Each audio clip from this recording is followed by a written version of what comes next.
You'd be richer if you stopped trying so hard. This is what Ironman training taught me about business. So most entrepreneurs are always pushing all the time.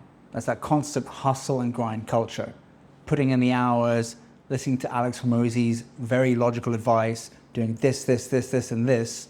But at the end of the day, is that sustainable? Is that going to get you where you want to go? It might get you results in the short term, but long term, 100% you are going to burn out. It's just that people see YouTube videos and it's always good to have a good hook saying, get this result in this time frame, 90 days. So all good marketing says that.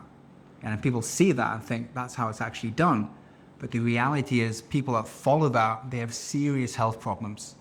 So if you want to keep your health and your sanity and get results in your business and do extraordinary things, you've got to have a long-term horizon. If you're doing things over a short period of time, then things are just not going to work out, because that level of effort that is working for you in the short term, you're not able to compound that over multiple iterations of time. So I'm going to show you the counterintuitive strategies that Ironman training taught me about business and being a healthier and wealthier person. So if you don't know what an Ironman event is, it's basically a long distance endurance triathlon. So it took me 13 hours. So I started around 6 or 7 a.m. and I finished around 7 or 8 p.m. So 13 hours, that's a 3.8 kilometer swim, a 180 kilometer cycle, and then a 42 kilometer marathon at the end. And I really underestimated it. It really broke me. And for my next Ironman that I'm doing, I'm taking the lessons I learned from this first one. Okay, so for the first one, I already had a pretty good base level of fitness, but I could have probably elongated the training period leading up to that Ironman. Except I was quite impatient, I wanted to do it, and I did do it, but a lot of pain and suffering happened. And same thing in business. You know, I've tried to hit goals before where I was very impatient in wanting to do it, but then later on I suffered because my impatience got the better of me. Okay, so I don't want you to make the same mistake. So with the Ironman, for example, I was just training constantly all the time, and I had a pretty good sustainable training, but towards the end I really ramped it up when I probably should have tapered off a bit. So the success I actually got in business was from pushing harder, you know. So when you have nothing, getting to that first 100K is super hard. Okay, you're building something from scratch, very difficult. Once you have money, it's very easy to make more money. But that first initial step is super hard. For example, if you are building a piece of furniture from scratch, like a chair or a table, you know, it's going to take time. You know, you've got to build all the different aspects of that furniture and get it built. But then once it's built, you've already done it. So to make it again, much more easier. You'll do it much more quickly.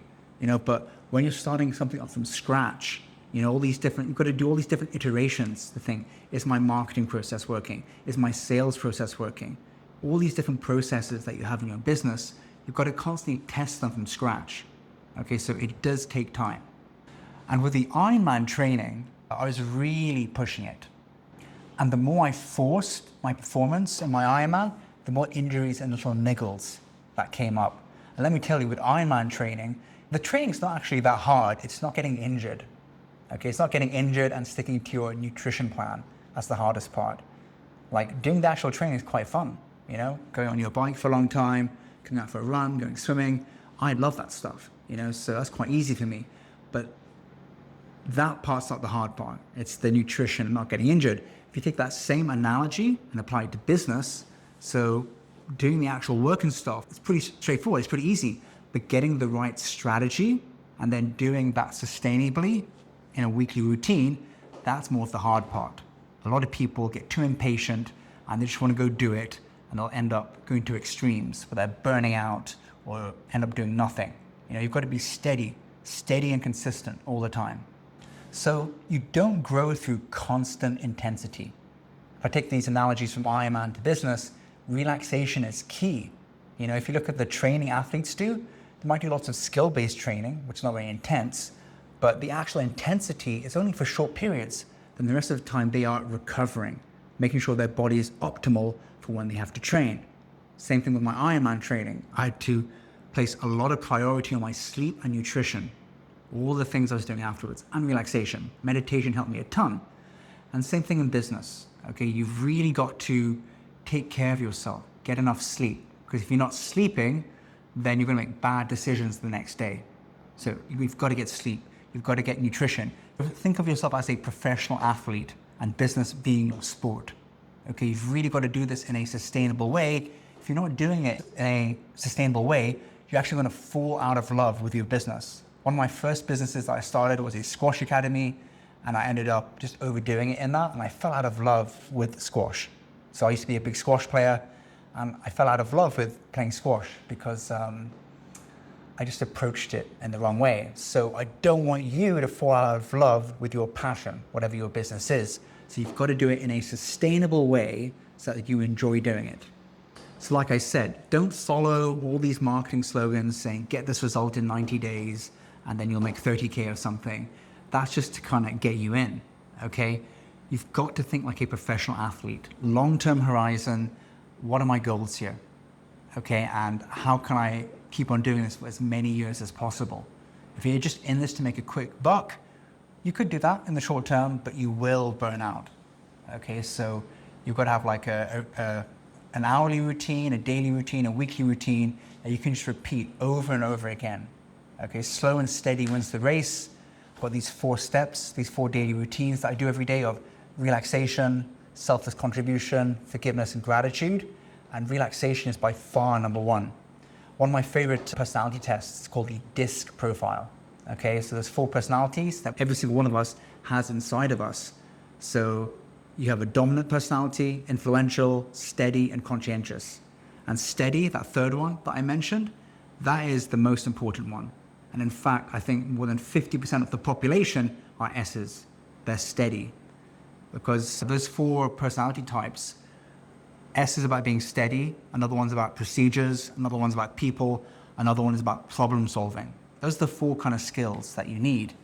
And that pace is so important, because if you're dealing with people in a rushed way, doing procedures in a rushed way, or problem solving in a rushed way, it's not going to be sustainable in the long term. So impatience is a quality I see a lot in entrepreneurs, and I also see it in myself. Okay, and this is why I want to share with you my experiences so that you don't make the same mistake as well. Slow and steady wins the race. So this DISC personality test is quite a good way to gauge like what your different strengths and weaknesses are. So for me, pace is number 1. You really need to be pacing yourself, okay?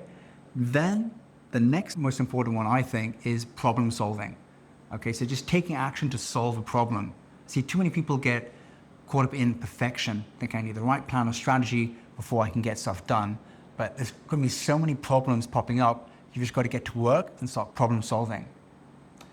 Then after problem solving, the next most important quality will be people. And I don't mean getting people in to help you, you could do that, but it's finding the person inside of you. What is the identity you need at this moment that's going to help you push through?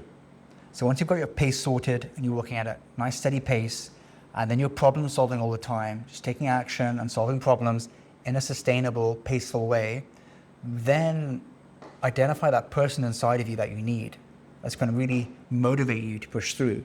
Because if you're just using pace and problem solving by itself, you might get demotivated, thinking, why am I doing this? Who do I want to be? But if you're clear on the identity that you want to be, who you want to be, it'll really help you push forward. So finally, once you're doing things at a good pace and you're problem solving and you've got the right person inside of you, you've got that right identity, then you can move on to procedure. So what's the plan? What do I need to do to get this result? And if you just observe what's going on in the world, there's a method to the madness. You know, everything in this room, there's a design. Everything in business, there's a design. What's the code? What's the design to get this? You know, maybe if you're trying to get clients online, creating some content, putting it out, testing it, you know, so there's like a sequence.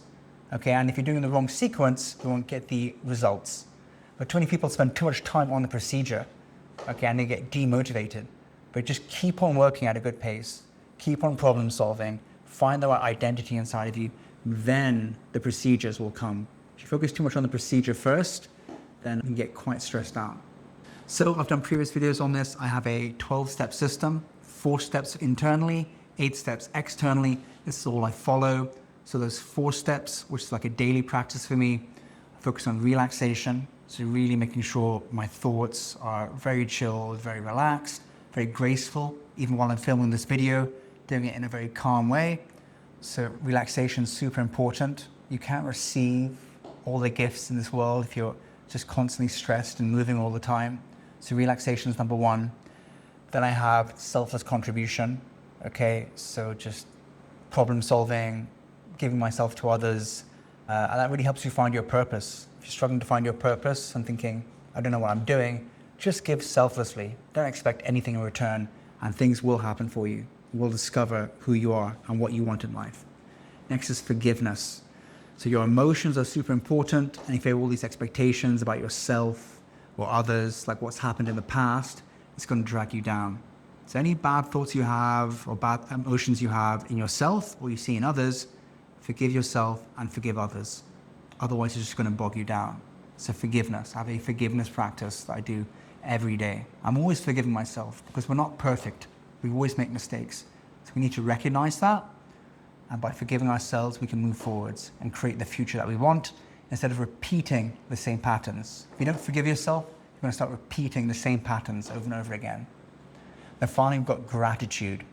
Okay, so instead of thinking, oh, I have so little money or so little energy or I don't have enough relationships, that abundance mindset, that cliche, just realize there's an abundance of material resources all around you. That's my 4 steps for internally: relaxing, contributing, forgiving, and gratitude. Okay, so relaxation kind of covers the mental part. Contribution is the energetic part. Forgiveness is the emotional part. And then gratitude is the physical part. You've got mental, energetic, emotional, and physical. Those are the 4 things that you need to sort out. And that's the pattern that I've noticed. Just from all the gurus, I spent hundreds of thousands of dollars on the best mentors, being in front of them in their presence. And you just notice they're just doing this all the time. They're super chilled, super relaxed. They're contributing, just giving freely all the time. You'll find the best people give freely all the time. They're not keeping things for themselves. Those people who are keeping things for themselves, they may have wealth, but they're very limited, living in a small bubble. Whereas the people who are really making an impact in the world, they're not scared to give things away because they know it's going to come back to them. So you've got that relaxation, that contribution, you're forgiving yourself. Because if you're moving at 100 miles an hour, you're going to make mistakes. So forgive yourself. Don't be too harsh on yourself and others. And then finally, gratitude. There's so many opportunities out there. So follow this 4-step framework. And then for my external, which I use in my business and personal life, but specifically in business with my clients, 8 metrics that I follow on. Having a project management software to track all the process that you're doing, having your financial documents, P&L, balance sheet, cash flow statement, having an organization chart for who you're firing and hiring, having a CRM to track all your customers. CRM is a customer relationship management database. Having a calendar to track all the activities I'm doing for myself and to entertain my clients. Having a metrics dashboard so I can measure what's working and change activities accordingly. Having branded environments online and social media, and also in my home and office environments. You can see behind me, got a branded environment over here. And then finally, a sales process, like a sales funnel, whether that's online or having a sales process for brick and mortar businesses. Okay? So those 8 things there. I'll say it again: project management software, financial documents, org chart, CRM, calendar, metrics dashboard, branded environments, online and offline, and then your sales process, either in an online funnel or for brick and mortar businesses. So combine those 8 metrics with your internal practice of relaxation, contribution, forgiveness, and gratitude, and you'll be unstoppable. But the problem is people don't do it all the time. They've got internal blockages. That's why that external reality of those 8 metrics that I mentioned doesn't manifest. And I'd say the most important thing is relaxation. You've got to be relaxed. If you're not relaxed, then you can't sustain this effort over a long period of time. You're just going to burn out and crash and start binge eating or watching Netflix or doom scrolling. Relaxation. If you don't know how to relax, please get in touch. Okay, I can show you how. So if you want to think really positively, have light, not dark thoughts, have loving, not hateful emotions, have your energy be progressive, not stagnating. And then in terms of your mindset, just have this abundance mindset about there's so much opportunity all around me instead of feeling lack. If you want to be in that kind of state, I've got some fun quizzes and giveaways on my website. Just click on the link below. Those are free, totally free. Please, I put a lot of effort into these. Hope you find value from them. And I highly recommend checking them out so you can be on track to create the business of your dreams instead of burning out while doing it.